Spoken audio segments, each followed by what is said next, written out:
بسم اللہ الرحمن الرحیم۔ اللہ کے نام سے شروع جو بڑا مہربان نہایت رحم کرنے والا ہے۔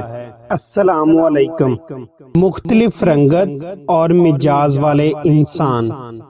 رسول اللہ صلی اللہ علیہ وسلم نے ارشاد فرمایا، اللہ تعالیٰ نے زمین کے ہر حصے سے ایک مٹھی مٹی لے کر اس سے آدم علیہ السلام کو پیدا فرمایا، چنانچہ ان کی اولاد میں مٹی کی مناسبت سے کوئی لال، کوئی سفید، کوئی کالا اور کوئی ان کے درمیان کی رنگت کے ہیں۔